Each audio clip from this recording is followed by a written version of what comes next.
सत्ताधारी पार्टी के कार्यकर्ता को न्याय पाने के लिए खानी पड़ रही दर दर की ठोकर। कानपुर जीरो टॉलरेंस नीति का दावा करने वाली मौजूदा सरकार के हालात क्या है, इसका अंदाजा आप इस बात से लगा सकते हैं कि सत्ता में होने के बावजूद उनके ही कार्यकर्ता को न्याय पाने के लिए इधर उधर भटकना पड़ रहा है। सत्ताधारी पार्टी के युवा मोर्चा के जिला मंत्री कानपुर ग्रामीण हर्षित तिवारी को प्रतीक यादव, ऋषभ सागर उर्फ ऋषु कल्लू, सौरभ उत्तम उर्फ सेठी ने अपने अन्य साथियों द्वारा उनका अपहरण कर मारपीट कर जान से मारने का प्रयास किया। सूचना मिलते ही हर्षित को बचाने पहुंचे बड़े भाई अनुराग तिवारी पहुंचे तो उनको भी आरोपियों द्वारा मारपीट कर अपनी गाड़ी में भर ले गए। घटना से संबंधित कई वीडियो भी सोशल मीडिया पर वायरल है। इन सब के बाद भी आज तक आरोपी पुलिस की गिरफ्त से दूर है। पीड़ित द्वारा स्थानीय पुलिस पर कई गंभीर आरोप लगाए गए।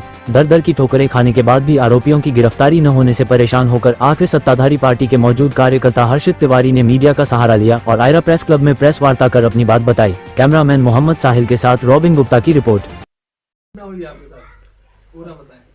हम बीते पिछले 30 तारीख को एक शादी समारोह में गए थे। किदवई नगर थाना क्षेत्र में बना हुआ है विश्वास गार्डन। वहाँ पे हमारा मित्र अनमय गुप्ता की शादी थी, जिसमें हम शामिल होने गए थे वहाँ पे।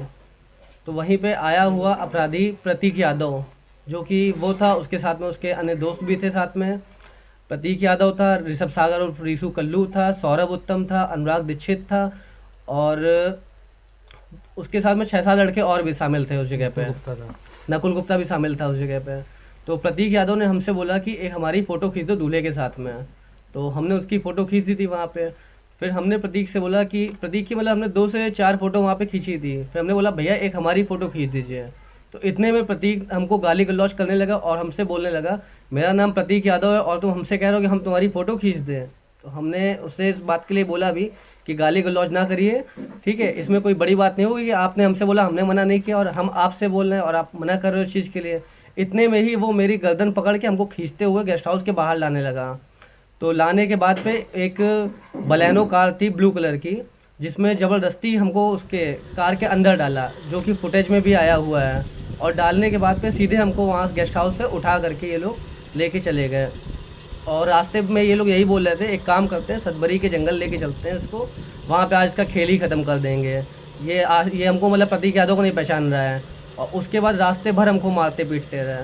फिर हमारे ऊपर कि चढ़ करके वो छोटू गुप्ता नाम का एक व्यक्ति था, वो हमारी दोनों आँखों पे अपने अंगूठे से कस के दबा रहा था और सब गाड़ी के अंदर यही बात हो रही थी कि इसकी आंखें फोड़ दो। तो जिससे हमारे यहाँ निशान भी बने हुए हैं। आंखें काफ़ी ज़्यादा हमारी सूज भी गई थी उस समय पे। पूरी ताकत से ये लोग मेरी आंखें फोड़ रहे थे। तो हमने आंखों को बचाने का प्रयास किया। तो हम ऐसे बार बार कर रहे थे तो हमारी उंगलियों में भी काटा और हमारे पूरे शोल्डर पे दांतों से चबाया, जिसकी फ़ोटो भी है हमारे पास में, और जिससे कि हमारा पूरा मांस भी निकल आया। पैरों में हमारे चबाया। उनकी गाड़ी पे 2 असलहे थे, उनके पास में 2 कट्टे थे, जिससे लगातार मेरे सर पे वार करते जा रहे थे वो। और फिर उसके बाद पे गेस्ट हाउस से किसी तरीके से भैया को फ़ोन हो गया था, ये हमारे सगे बड़े भैया हैं। हमको करीबन वही 1 से 1:30 बजे के आसपास हम सो रहे थे। तो हमारे पास में इनका एक मित्र है, आयुष शर्मा नाम है उसका फ़ोन आता है कि भैया हर्षित को प्रतीक यादव उसको कुछ लोग उठा के ले गए। तो हमने कहा कहाँ से ले गए? तो भैया शादी में आए थे, यहीं से ले गए। तुरंत हमने गाड़ी उठा करके 112 को फ़ोन किया और हमने गेस्ट हाउस के लिए हम चल दिए। 112 के साथ हम जब गेस्ट हाउस पहुँचे हैं, हमने वहाँ पहुँचते ही पूछा हर्षित कहाँ है, पता चला प्रतीक उठा के ले गए हैं। हमने वहाँ लोगों से जानकारी करने की कोशिश करी कि कहाँ ले गए होंगे। प्रतीक यादव को खाड़ेपुर में प्रतीक यादव अपने घर में एक ओयो होटल चलाता है, MS गैलेक्सी होटल का नाम है। मालूम ये चला कि इसको उठा के हो सकता है कि वहाँ पे ले गए होंगे। हम तुरंत ही हमने 112 को सूचना दी कि प्रतीक यादव हो सकता है खाड़ेपुर पे ले गया होगा इसको उठा के। हम तुरंत खाड़ेपुर पहुँचे। खाड़ेपुर पहुँचने के पहले रास्ते में ही हमने वहाँ चौकी इंचार्ज हैं सत्यपाल जी, हमने उनको कांटेक्ट करने की कोशिश किया कि उनको बताया। वो तो खैर उनका छुट्टी पे थे या जो भी था।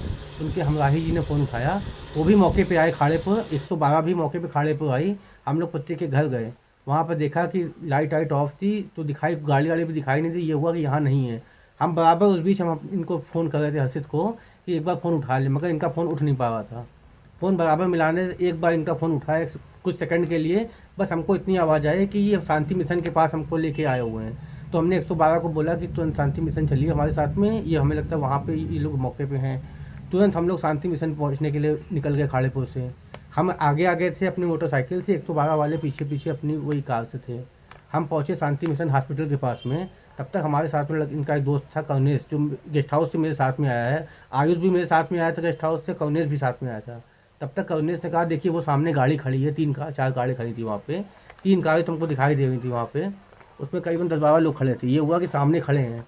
जैसे हम पुलिया के पास में पहुँचे, राहुल पेट्रोल पंप पड़ता है, उस पुलिया है, पुलिया के पास जैसे ही हम वहाँ पहुँचे तो देखा प्रतीक यादव उसके साथ में 12-15 लोग खड़े थे। हमने पूछा, हमने कहा हर्षित कहाँ है, हर्षित कहाँ है? तब तक प्रतीक ने कहा हाँ तो चलो, वो तो बच गया है, इसको चलो मारते हैं।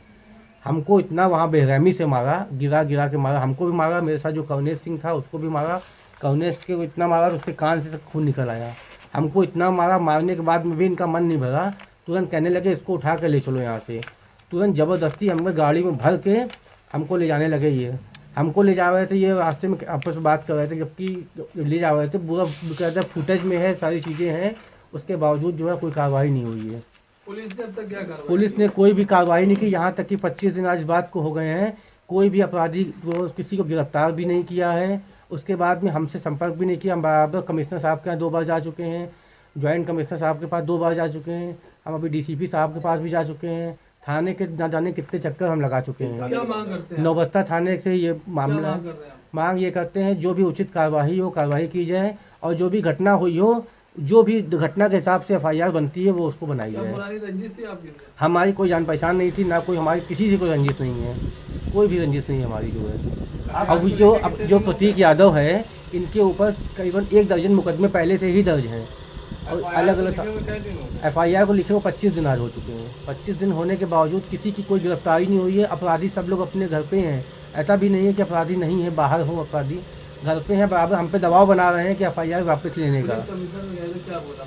उन्होंने भी आश्वासन दिया कि नहीं गिरफ्तारी होगी, और संगीन धाराओं में इनको मुकदमा भी जो है और विवेचना में और सब चीज़ें की जाएंगी। कार्रवाई नहीं होगी, क्या अगला कदम है आपका? अगला कदम ये है कि हमारे ऊपर जानलेवा हमला हुआ है, जान से तो इन्होंने मारने की पूरी कोशिश की ही थी हमको, उसके बावजूद अपराधी खुले घूम रहे हैं। तो अपनी जान की हम वही किया कि क्या बोलते हैं, हम सरकार से यही किया कि हमारी सुरक्षा की जाए, अपना कोई ऐसी घटना हमारे साथ में दोबारा ना घटित हो, और इनको कार्रवाई की जाए इनके ऊपर। आप क्या करते हैं? हम हर्षित तिवारी हैं, हम युवा मोर्चा से, भाजपा में ही। भाजपा में होने के बावजूद आपकी कार्रवाई नहीं हो रही, इसको लेकर के क्या कहना चाहते हैं? बस हर जगह कहीं पे भी जा रहे हैं, वहाँ पे सिर्फ आश्वासन दिया जा रहा है कि हाँ कार्रवाई होगी, पर कार्रवाई किसी भी प्रकार की नहीं हो पा रही है। अपराधी जो है वो खुलेआम हर जगह पे घूम रहे हैं, और हम लोगों पे इतना दबाव है कि हम लोगों को आए दिन धमकियाँ आ रही हैं कि अभी एप्लीकेशन भी वापस ले लो वरना जान से तुमको मार देंगे। अपने साथ घटित हुई घटना के बारे में आपने पार्टी के किसी नेता या किसी के पदाधिकारी को सूचित किया था? उनके द्वारा क्या आश्वासन मिला? हमने अपने जो पूर्व जिलाध्यक्ष हैं कानपुर ग्रामीण दिनेश सिंह कुशवाहा जी, उनको भी इस बात की सूचना दी थी।